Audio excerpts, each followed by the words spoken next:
En Pinamar, una mujer fue golpeada brutalmente con un palo de golf por una pareja que la insultó con términos clasistas y racistas. Es una noticia que seguramente ya conocen.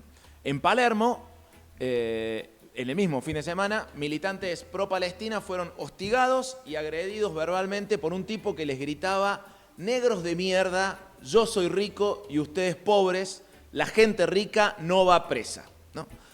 Ambas agresiones se inscriben, obviamente, en un clima de odio habilitado por discursos y prácticas políticas que refuerzan la violencia estructural y simbólica contra los sectores vulnerables. Prácticas legitimadas por un gobierno que promueve políticas de exclusión y desprecio hacia las diferencias culturales y socioeconómicas. Las dos agresiones del fin de semana, además, solo se diferencian de lo que vivimos a diario, en todo momento y en todo lugar, porque fueron grabadas por alguien. Llegaron a los diarios porque alguien las grabó, porque alguien sacó una foto. El odio de clase es política de Estado en la Argentina de Milei. Los discursos clasistas y racistas que fueron registrados por los celulares en Pinamar y Palermo no son para nada hechos aislados. Son el síntoma de una narrativa política que promueve abiertamente el desprecio hacia los sectores populares y hacia las minorías. El poder adquisitivo y el privilegio social se usan como justificación para ejercer violencia y discriminación. Yo soy rico, ustedes son pobres. La desigualdad estructural, en su expresión más brutalmente honesta, nos llama a la reflexión sobre el rol de este Estado libertario, según su rótulo, fascista, según todas sus prácticas, en la perpetuación del racismo y el clasismo. La gente rica no va presa. Pagamos $50.000 para estar acá. Andá a tomar mate a Ostende. Las políticas actuales del gobierno de Javier Milei, con su negación de la igualdad como valor, refuerzan este marco de exclusión social que habilita agresiones físicas y simbólicas. El concepto de violencia simbólica explica cómo estos discursos clasistas y racistas son formas de dominación que se van naturalizando en las relaciones sociales. La violencia explícita, como en estos dos casos, es claramente una manifestación de esas estructuras simbólicas. Es mi barrio, es mi golf, yo pago por no verte. Tanto el barrio de Palermo como el campo de golf funcionan como un espacio de capital simbólico que excluye a quienes no cumplen con las normas de pertenencia elitista.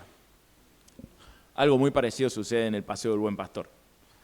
Además, el desprecio hacia símbolos populares como el mate refleja un racismo epistémico que niega la legitimidad de las identidades no alineadas con estos valores hegemónicos.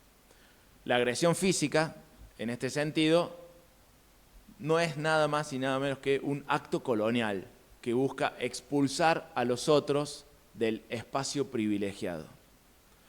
Los insultos clasistas y racistas, además, performan un marco de exclusión que refuerza identidades deshumanizadas. Al decir negras ratas, los agresores no solo nos insultan, sino que construyen a la víctima como un ser inferior y, por lo tanto, legitiman la violencia contra ella. ¿Cómo no te voy a odiar si sos una rata? El ideario libertario de Javier Milei promueve la libertad individual, pero esta violencia clasista y racista que vivimos todos los días expone cómo esta libertad se reserva exclusivamente para los sectores privilegiados. Es una libertad de muy, muy pocos. Las promesas de meritocracia chocan con la realidad de un sistema que legitima la exclusión y el desprecio hacia quienes no encajan para nada en los valores de la élite.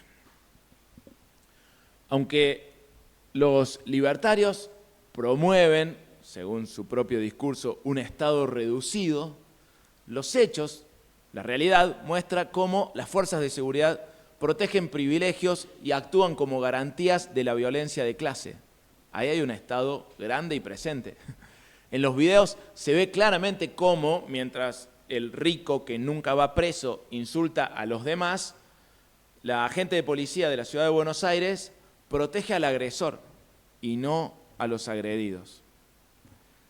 Ciertas vidas en la Argentina de Milei son desechables, porque ciertas vidas son desechables bajo regímenes que priorizan el capital sobre la dignidad humana.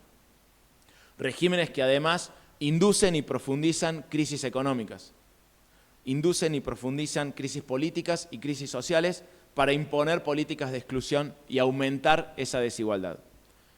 Regímenes como el que padecemos en esta Argentina de Milei, que destruyen la cohesión social y legitiman prácticas de odio y de violencia.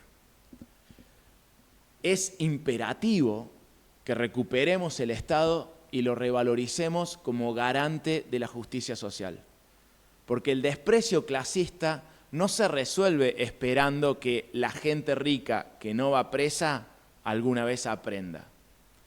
Necesitamos del Estado y de los programas de inclusión simbólica y cultural que había en la Argentina y que el macrismo comenzó a desmantelar, que Alberto no supo proteger y que Milei terminó por desmoronar. Al odio de clase se lo combate fomentando la convivencia en espacios compartidos y la revalorización de símbolos populares, como nuestro mate y nuestras tradiciones regionales. ¿A qué voy con esto? Con que al odio de clase se lo combatía en Tecnópolis. No solo hay una relación directa entre la violencia verbal e institucional que promueven el gobierno de Javier Milei y su brazo armado digital. También hay una relación directa entre el palo de golf partido en la cabeza de una mujer que toma mate, el millonario que se jacta de ser rico y de, por lo tanto, gozar de la impunidad de los ricos, y el desmantelamiento de todos los derechos del trabajador, el desfinanciamiento de las universidades, el desprecio por la cultura y particularmente por el acceso gratuito a la cultura, la persecución y el hostigamiento a los artistas que alguna vez hayan participado de algún evento de inclusión cultural. La línea es directa. Al desprecio de clase se lo combatía en el verano de emociones. Al desprecio de clase se lo combatía en el ciclo Café Cultura Nación. Al desprecio de clase se lo combatía con el ciclo La más maravillosa música. Ibas a escuchar música gratis. Que nada de eso exista más y que un farmacéutico millonario que paga $50.000 para jugar al golf se sienta legitimado para partirle un palo en la cabeza a una mujer que está tomando mate cerca, son hechos estrechamente vinculados. Al desprecio de clase se lo combatía en los hoteles populares de Chapadmalal. Al desprecio de clase, a este odio que no sabemos cómo enfrentar, a esa ignorancia racista, en este mismo país se lo combatió con la Ley de Servicios de Comunicación Audiovisual, se lo combatió con Paca Paca, se lo combatió con Canal Encuentro, con señales que difundían contenidos educativos, culturales y deportivos que buscaban siempre una narrativa inclusiva. Que estén legitimando pegarle un palo en la cabeza a una mujer que toma mate y que no existan estos canales está relacionado. Al desprecio de clase y a la ignorancia racista se los combatía con las políticas de memoria, verdad y justicia que este gobierno desprecia. Se los combatía con el fútbol para todos, que había democratizado el acceso a las transmisiones del deporte más popular de la Argentina. El fútbol para todos hizo accesible los partidos a todos los sectores sin restricciones económicas. Al desprecio de clase se lo combatía con el Conectar Igualdad y con los 5 millones de computadoras que reducían la brecha tecnológica. Se los combatía con la reparación histórica para pueblos originarios, con los reconocimientos legales y simbólicos que fortalecieron su visibilidad en la cultura nacional.